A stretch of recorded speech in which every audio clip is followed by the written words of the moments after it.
हामीलाई समस्या छ नि यो एमकेबी फाइल MP4 फाइल के अरे कम्प्युटरबाट आइफोनमा हाल्नको लागि मिल्दैन नि त होइन।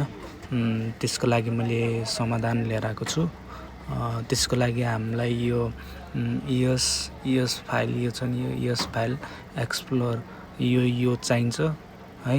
अनि त्यहाँबाट 3utools चाहिन्छ हामीलाई है। त्यसको मद्दतबाट हामीले हाल्न सक्छौँ। म देखाउँछु है, कम्प्युटर स्क्रिनमा देखाउँछु है। म कम्प्युटर स्क्रिनमा आएँ है। के अरे हामी 3utools ओपन गरौँ है। पहिला सुरु 3utools ओपन गरेर हामीले अघि एप्लिकेसन जुन डाउनलोड गरेको थियो नि ES फाइल एक्सप्लोर र यसलाई यहाँ भ्यूमा गरौँ। भ्यूमा गरेर हामीले यहाँ यो मैले भर्खर बनाएको है यो, किनकि मलाई एउटा मुभी हेर्न थियो कि त्यो मुभी हेर्नको लागि मिल्दैन होइन। यहाँ 4K थियो कि यहाँ 4K क्वालिटीको थियो, कम्प्युटरमा चल्दैन। मोबाइलमा आइफोनमा हालेर हेर्छु भन्ने हिसाबले गरेको एमकेबी फाइल थियो कि एमकेबी फाइल फेरि कसरी हाल्ने थाहा नै हुने भएन कि। पहिला चाहिँ मैले सेयरइटबाट गर्थेँ, सेयरइटबाट आजभोलि कामै भएन कि, हुने भएन। अनि युट्युबहरूमा हेरेको नाना थरी देखाएँ, त्यो हुँदो नहुँदो देखाएँ कि।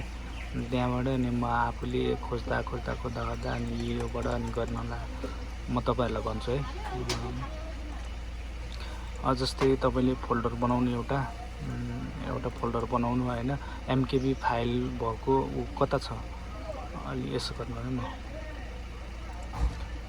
एमकेबी फाइल भएको त्यो मुभी कहाँ छ त्यसलाई खोज्नु पर्यो है। तपाईँले इनपुट गर्न नि सक्नुभयो, यहाँबाट डाइरेक्ट हाल्न नि सक्नुहुन्छ है। मैले चाहिँ त्यो डाउनलोड गरेर राखेको हो टोरेन्टको स्याङ्ची भन्ने मुभी के है। यो मुभी यहाँ यस्तो चल्छ क्या। यो 4K audio support 4K video support गर्दैन क्या मेरोमा है। त्यही कारणले म मोबाइलमा हेर्न खोजेको यो। तर यो एमकेबी फाइल हो है। एमकेबी फाइल देखाइरहेको छ नि यहाँ एमकेबी भनेर। यो यस्तो गरेर पहिले फोल्डर खोल्नु, यहाँ यस्तो गरेर कपी गरिदिनु, यहाँ गएर अनि मोबाइलमा हेर्नु।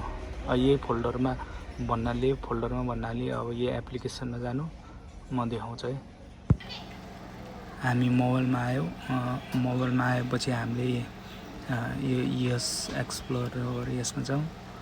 त्यहाँबाट आइटुन फाइल देखाएको छ नि यहाँ आइटुन फाइल हो। यहाँ यो के 1 2 3 तेस्रो नम्बरमा आइटुन फाइलमा जाउँ। अनि अहिले बनाएको फोल्डर भनेको यो न्यू फोल्डर 2 हो। अनि